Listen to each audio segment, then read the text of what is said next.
सोमनाथ सूर्यवंशी प्रकरणामध्ये राज्य सरकारला सुप्रीम कोर्टात धक्का दिला गेलाय। सुप्रीम कोर्टाने हायकोर्टाचा आदेश कायम ठेवलाय। मारहाण करणाऱ्या पोलिसांवर गुन्हे करण्याचे आदेश होते। राज्य सरकारकडून निर्णयाला सुप्रीम कोर्टामध्ये आव्हान दिलं गेलेलं होतं। प्रकाश आंबेडकर यांनी ट्विट करत ही माहिती दिली आहे।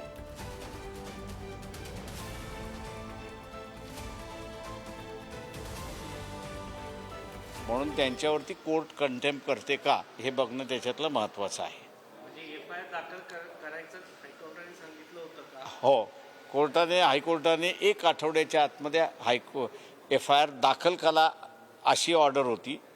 आजपर्यंत एफआयआर दाखल झालेला नाही, तेव्हा कोर्टाच्या निर्णयाचं उल्लंघन झाले अशी परिस्थिती आहे। तेव्हा कोर्ट आता कंटेम्प्ट पोलिसांच्या विरोधात काढणार का हे त्याच्यातलं महत्त्वाचं आहे। हायकोर्ट काढणार की सुप्रीम कोर्ट? हायकोर्ट काढणार। सुप्रीम कोर्टाच्या ही बाब लक्षात आणून दिली गेली का की अजूनपर्यंत एफआयआर? हो, झाली। तर सुप्रीम कोर्टाच्या लक्षात आलं होतं आणि त्यांनीही विचारलं की अजूनपर्यंत का दाखल झाला नाही। सर, आज अजून राज्य सरकारने जे अपील केलं होतं ते काय आधारावर केलं होतं, ते काय काय म्हणत होते? दुर्दैव मी असं म्हणेन की या केसमध्ये राज्य शासनच आरोपी आहे। का सोमनाथ सूर्यवंशी यांचं जे कस्टोडियल डेथ झालेली आहे ती राज्याच्या ताब्यामध्ये तो असताना झालेली आहे। त्याच्यामुळे मागच्या सगळ्या असणाऱ्या केसेसमध्ये जो एक प्रयत्न शासनाचा नेहमीचा होतो की हात झटकून घेण्याचा असणारा भाग जो असतो तो त्यांनी यामध्ये सुद्धा करण्याचा असणारा प्रयत्न केला। आम्ही कोर्टाला ती बाब असणारं लक्षात आणून दिली आहे आणि यापुढे मी असं म्हणेन की जे काही नियम तयार करायचे आहेत ते हायकोर्ट माझ्या अंदाजानं आता नियम तयार करेल आणि हायकोर्टाने एकदा नियम तयार केले की कस्टोडियल डेथमधले असणारे ज्यांना न्याय मिळालेला नाही त्यांना न्याय मिळायला सुरुवात होईल। सर, त्यामध्ये आणखीन एक विषय असा होता की पहिल्यांदा राज्य सरकारने असं म्हटलं की ज्युडिशियल कस्टडीमध्ये डेथ झाली, पोलीस कस्टडीत झाली नाही।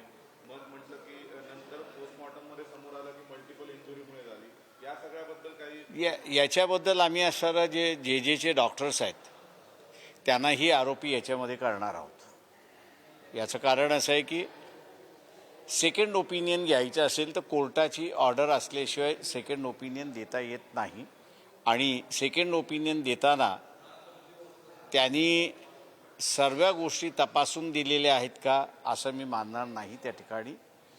त्याच्यामुळे असणारं याच्यामध्ये जे डॉक्टर्स आहेत त्या सगळ्यांना असणारा आरोपी करा असं आम्ही कोर्टाला अर्ज करणार आहोत। सर, या प्रकरणामध्ये एफआयआर दाखल झाल्यानंतर भविष्यामध्ये जेव्हा चार्जशीट दाखल होईल त्यानंतर पुन्हा हे प्रकरण हायकोर्टात ऐकलं जाईल की सुप्रीम कोर्टात? नाही, आता त्याच्यामधली असणारी जी प्रक्रिया आहे म्हणजे 196 BNSS म्हणजे नवीन भारतीय न्याय सुरक्षिता संहिता म्हणून जी आलेली आहे किंवा जुना 174 असा CRPCचा जो आहे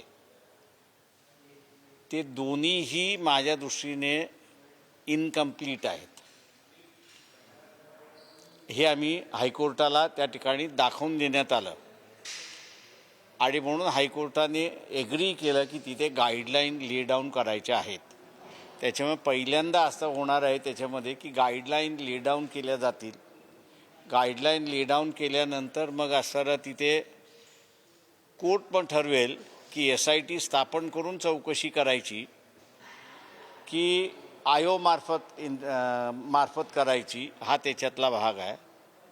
दुसरा भाग त्याच्यातला जो आहे तो मग जो कोणी SIT नेमलेली आहे किंवा आयो नेमलेला आहे त्याच्यावरती नियंत्रण कोणी करायचं आणि ठेवायचं याचा असणारा इश्यू त्या ठिकाणी राहणार आहे आणि तो एकदा निर्णयास निघाला की मग त्याची इन्क्वायरी चालू होईल अशी असणारी परिस्थिती आहे। सर, कोणाला तरी वाचवण्याचा प्रयत्न होतोय? याच्यामध्ये ॲडमिनिस्ट्रेशन स्वतःला वाचवण्याचा प्रयत्न करते, अधिकाऱ्यांना, पोलीस अधिकाऱ्यांना आणि शासनाला स्वतःलाही। सर, परभणीमध्ये फक्त सोमनाथ सूर्यवंशीचा मृत्यू हा एक विषय, पण अन्यही खूप मोठ्या प्रमाणावर पोलिसांकडून जे कॉम्बिंग ऑपरेशन झालं होतं खूप मोठ्या प्रमाणावरती प्रिव्हेंटिव्ह ॲक्शन झाली होती, त्या बाबतीतही काही भूमिका, काही निर्णय नाही, मी असं म्हणेन की ज्या जजमेंटमध्ये जे आहे कोर्टाने कोमिंग ऑपरेशन झालं याची नोंद घेतलेली आहे. आणि ते कोमिंग ऑपरेशन कुठल्या कारणास्तव केलं, कशामुळे केलं, कुठच्या कायद्याखाली केलं, हा माझ्या अंदाजानं आता असणारा इन्क्वायरीचा भाग त्या ठिकाणी होईल. आणि जे जे कॉमिंग ऑपरेशनमध्ये आहेत ते कदाचित तिला असणारे आरोपीसुद्धा होतील. काय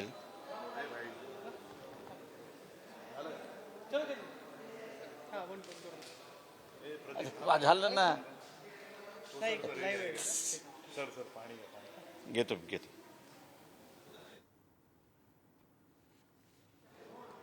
तर सोमनाथ सूर्यवंशी प्रकरणामध्ये राज्य सरकारच दोषी असल्याचं सोमनाथ सूर्यवंशी प्रकरणामध्ये राज्य सरकारला सुप्रीम कोर्टानं धक्का दिलेला आहे.